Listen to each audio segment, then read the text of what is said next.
At the top of a glass skyscraper that pierces the Seoul skyline sits Minute Ji-ha, a cold Korean billionaire CEO whose presence commands silence before she even speaks.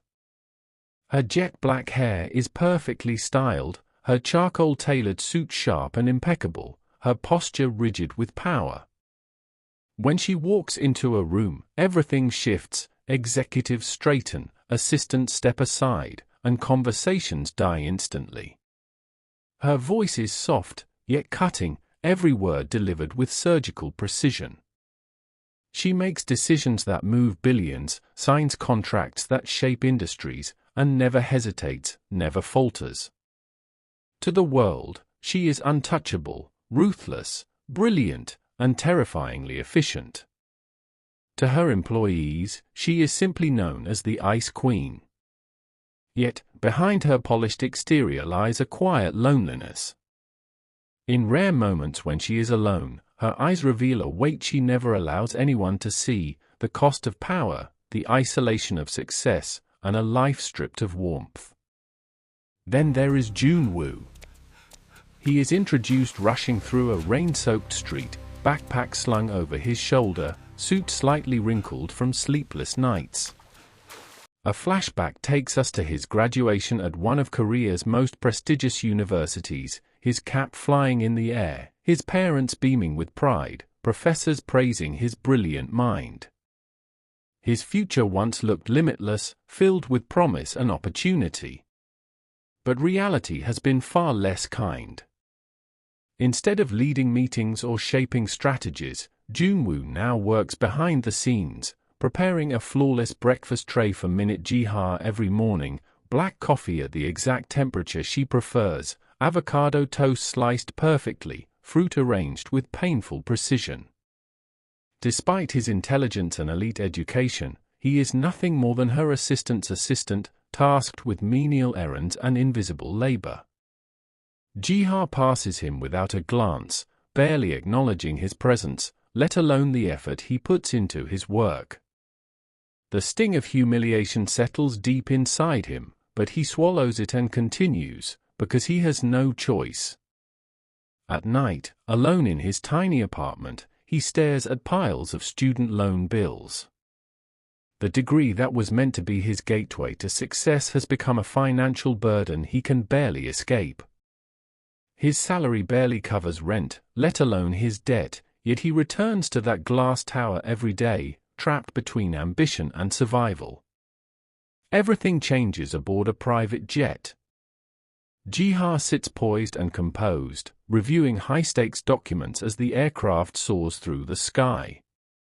Jun-woo sits toward the back, out of place in the luxury that feels worlds away from his struggling reality. Suddenly, chaos erupts. Alarms blare.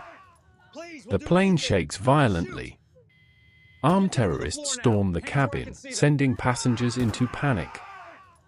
Bodyguards are overwhelmed, and for the first time, fear cracks through GHA's icy composure.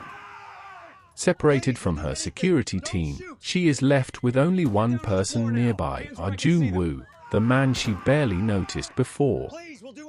He is not trained, not fearless, not a soldier. But he is intelligent, observant, and quick-thinking.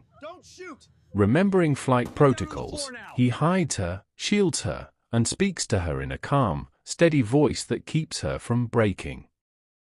In that terrifying moment, she truly sees him not as an expendable employee, but as a brilliant, brave, and compassionate man. As they navigate the danger together, GHA's walls begin to crumble. In a trembling whisper, she admits how lonely her life has been, how power has isolated her, how leadership hardened her, how she has sacrificed connection for control. Jun-woo, in turn, confesses his own pain, the exhaustion, the crushing debt, the frustration of being unseen despite his talent, and the bitterness he tried so hard to bury. For the first time, she apologizes. Not as a CEO. Not as a billionaire. But as a woman who finally understands the weight he has been carrying. When rescue finally arrives, they are no longer the same people who boarded that plane. Fear stripped them bare, and in that vulnerability, something deep and unbreakable was formed between them. Months later, Jiha stands in her office, still powerful, still commanding, but undeniably softer. Junwoo enters, no longer the nervous errand boy, but a newly promoted executive personally chosen by her. She thanks him properly this time, sincerely, without coldness or superiority. Their hands brush, just for a moment, and both of them pause. A subtle smile forms on their lips, their shared history lingering in the air. They do not say, "I love you." They do not need to. Because what began with hatred, hierarchy, and survival has become something far deeper, two wounded souls who found each other in the darkness, and learned that even the coldest hearts can be warmed by love.